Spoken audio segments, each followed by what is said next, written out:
Wong jalukane presiden siapa yang berani menolak, tapi yang namanya anggaran negara harus berdasarkan perencanaan tahun sebelumnya. Enggak sadek sanyet entuk.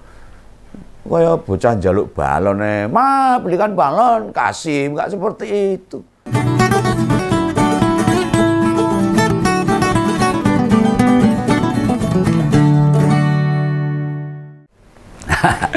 Seperti banyak yang diduga orang ini, akhirnya pagi tadi terjadi reshuffle kabinet. Oh, Pak Jokowi tinggal 2 bulan ganti-ganti menteri. Ya, Om Bengawan juga suka duka ini. Ada 2 menteri diganti, 1 menteri digeser, 1 wakil menteri masuk. Nah, cuma itu saja. Oh ya enggak, masih ada. 1 kepala lembaga negara yang diganti, lalu ada 2 badan atau lembaga baru dibentuk, dilentik juga. Yakni Badan Gizi Nasional dan Kepala Kantor Komunikasi Presiden. Menjelang makan gratis bergizi, dibentuklah lembaga. Lembaga yang unik ini, Lembaga Badan Gizi Nasional. Dengan peristiwa hari ini, persis nih 2 bulan sebelum lengsernya Presiden Jokowi, duit negara makin terlihat dihambur-hamburkan. Nah, berulang kali banyak pihak menyorot tentang krisis ekonomi dunia secara global. Rakyat teriak harga naik, IKN belum dapat investor. Malah uangnya buat kepentingan pemerintah yang sebenarnya tidak butuh banget, orang urgent lah. Sudah kemarin HUT RI dirayakan di 2 lokasi. Hari ini ada pelantikan, ada kebutuhan institusi baru di pemerintahan. Alah ngopo. Dan bagaimana dengan kelembagaan 2 yang baru itu? 2 kelembagaan baru yang tugas maupun fungsinya tumpang tindih dengan kelembagaan yang sudah ada. Ya mereka belas wegah mikir, yang penting semua dituruti. Bahwa itu mengurangi alokasi buat rakyat. Ya salahnya sendiri mau jadi rakyat. Seperti Om Bengawan. Nasibnya jadi rakyat ya begini ini. Bukan konglomerat atau pejabat. Ya mungkin gitu mikirnya mereka. Yang jadi perhatian ya artis, konglomerat, pejabat, ke IKN diajak itu. Rakyat mau nyedak ya nggak boleh. Apalagi rakyat Kalimantan Timur aja mau deket-deket nggak boleh. Lah badan baru ini pertama yaitu Badan Gizi Nasional. Padahal kita sendiri sudah punya loh Badan Pangan Nasional. Kenapa tidak gari nyantol aja, gari nemplok kayak itulah. Menambah 1 fungsi ke badan itu kan bisa lebih efisien dan sudah berpengalaman. Misalnya Badan Pangan dan Gizi Nasional biar lebih efisien juga itu. Dengan penambahan kata gizi di lembaga tadi, fungsinya ditambahi. Mereka bukan hanya mikir ketersediaan pangan tetapi sekaligus kualitas gizinya, kan begitu harusnya. Nah, jika malah membentuk lembaga baru lagi, tidakkah ini membuat kita berpikir, nih, sini nih, targetnya beneran ini membenahi gizi atau nampung orang-orang yang berjasa di Pilpres kemarin? Iya, atau malah buat ngabisin duit saja? Ya nambah 1 fungsi, hanya butuh tambah 1 ruangan di kantor Badan Pangan Nasional kan. Nggak banyak lah, meja, kursi, dan sebagainya. Dengan beberapa karyawan ditempatkan di situ dengan ya kepala bagian lah. Tentu dengan kelengkapannya, meja, kursi, dan sebagainya. Orangnya serta tetek bagiannya di dalamnya disiapkan. Lebih efisien daripada membentuk lembaga baru lagi. Nek buat badan baru. Ya berarti butuh kantor baru, butuh puluhan hingga ratusan meja kursi baru. Dengan anggaran yang sama besarnya. Atau selisihnya tidak banyak lah dengan lembaga-lembaga yang sebelumnya sudah ada, sudah dibentuk. Lah kok kebutuhan institusi baru dipikirkan Pak Jokowi toh? Apa karena Gibran yang jadi wapres? Gak bakal bisa mikir tentang itu. Nah intinya hobine pemenang Pilpres itu ya sakarepe dhewe. Presiden yang masih menjabat kudu nuruti. Lah ini Pak Prabowo kan masih menhan. Pripun to Pak Prabowo. Moga sehat-sehat Pak Prabowo, harus hati-hati dan waspada lah.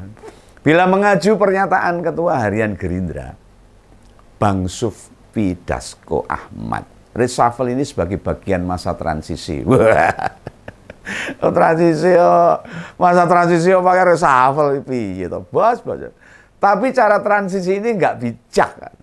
Masa transisi kok resapel orang, nambah institusi baru, nggak transisi. Dan nambah kursi di pemerintahan. Modelnya yang sekarang ini tidak sekedar magang, mengikuti calon pengganti ke pemerintahan saja, malah dilantik memimpin kementerian. Lah kan susah dinalar gitu. Lah sampai Oktober yang harus dijalankan masih kepentingan Presiden Jokowi loh, bukan kepentingan Pak Prabowo. Cara transisi sekarang ini beda dengan tahun 2014 lalu. Dulu transisinya itu tim sukses pemenang Pilpres, rutin bertemu dengan para menteri yang masih menjabat.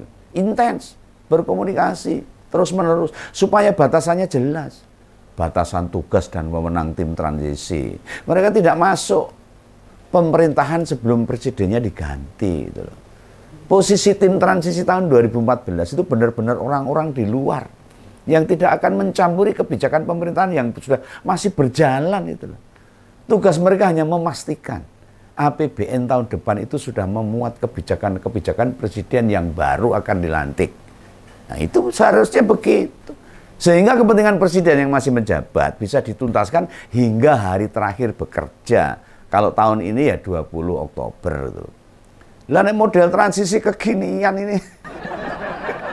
Orang-orangnya Pak Prabowo jadi kepala institusi, jadi wakil menteri, jadi komisaris, malah jadi menteri ada itu. Begawan mau tanya ini. Benarkah yang namanya transisi itu begitu caranya? Atau ini transisi model baru tuh? Bila mereka makin banyak duduk jadi menteri misalnya, terus beberapa kebijakan Jokowi diganti gimana ini? Ketika Pak Jokowi itu masih menjabat. Kan itu mengintervensi atau mengacaukan visi presiden yang masih memimpin, masih berjalan. Logika transisi ini pada ngawur. Sagelem mudele dhewe. Ini meninggalkan jejak atau sejarah yang kurang pas bagi pemerintahan Indonesia. Tidak elok, tidak etis. Ya bukan semestinya lah seperti ini. Ya, mbok yo nyebar godhong karo lah, kenapa sih? Sabar sawetara. Memangnya sabar sauntara gak iso gitu loh. Sabar baru masih 2 bulan lagi lah. Ini bukan masalah menteri yang diganti, enggak. Tapi cara penggantian dalam masa transisi ini kan lucu. Orang elok bongbong. Juga tadi tentang Badan Gizi Nasionalnya. Yang katanya buat ngurus program makan bergizi. Ya kenapa dibentuk sekarang? Apakah pembentukan Badan Gizi Nasional itu ada anggaran dari APBN 2024? Nek di anak-anaknya ya genah eneng, pasti gampang lah.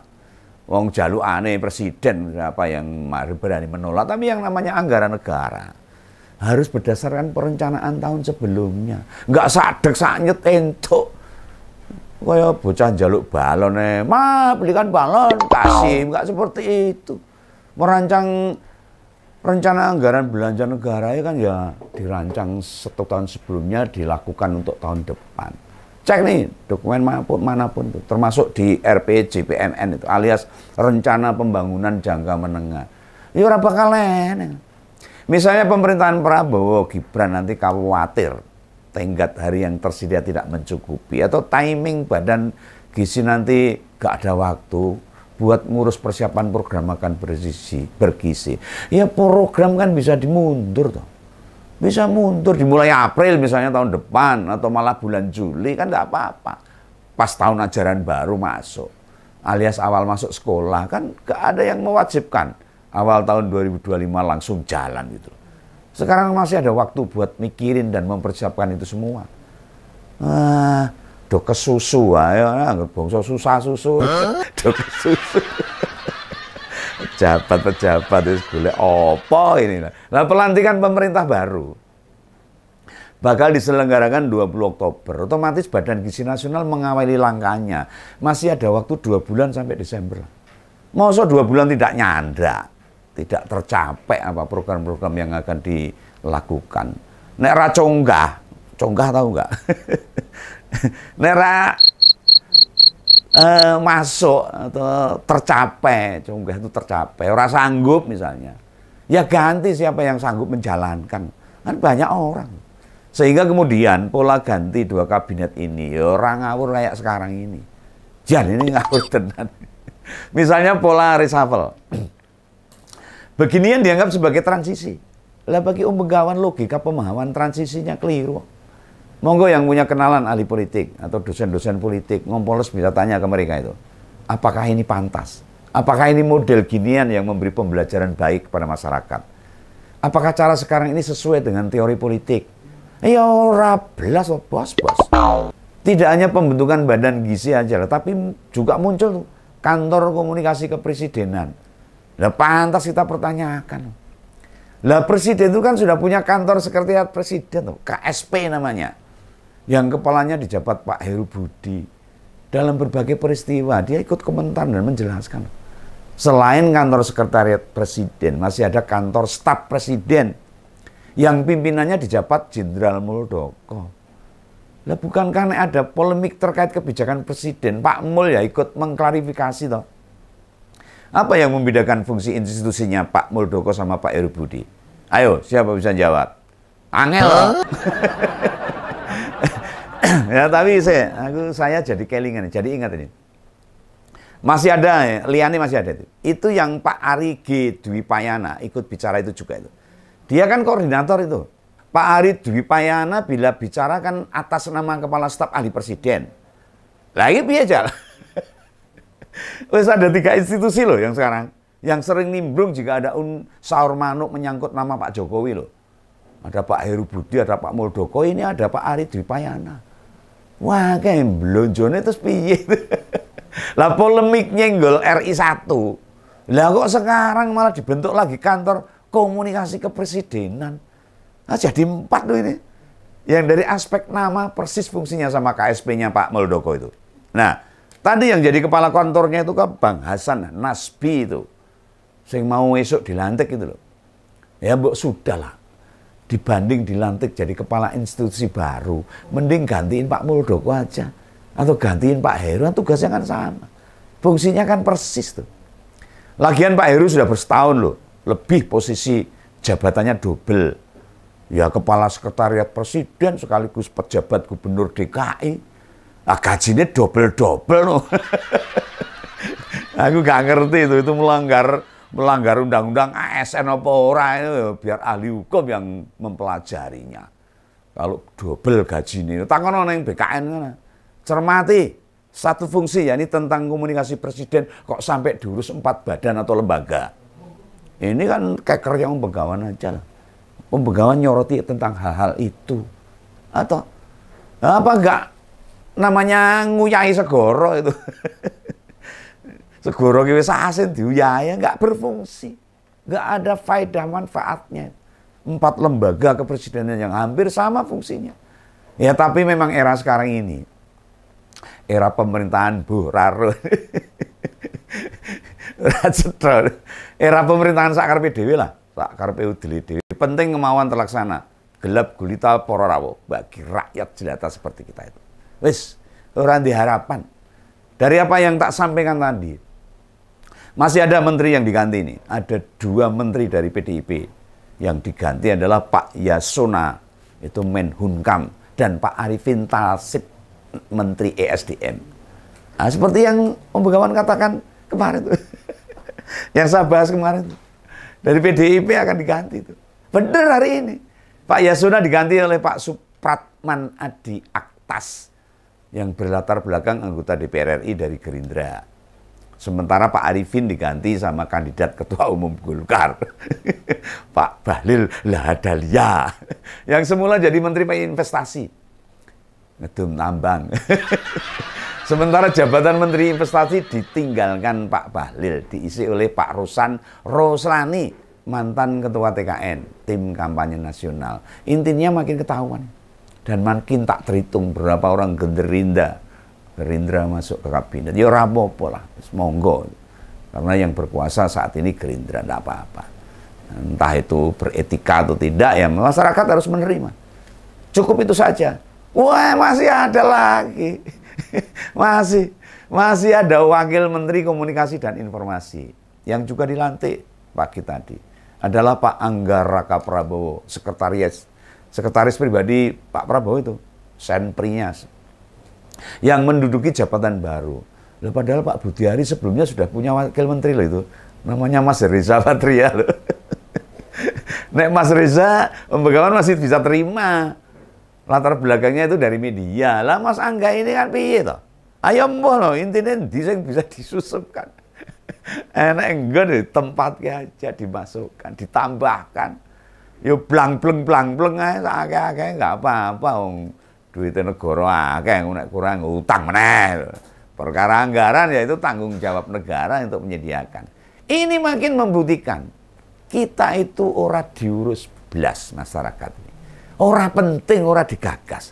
Maka masyarakat harus berusaha sendiri, harus berdiri sendiri, harus mencari kehidupan sendiri. Sementara ndak usah mengharapkan pejabat-pejabat pemerintah pusat. Ya, gitu ya. Semoga tetap sehat-sehat saja. Jadi kawan, salam ngobrol. Dadah.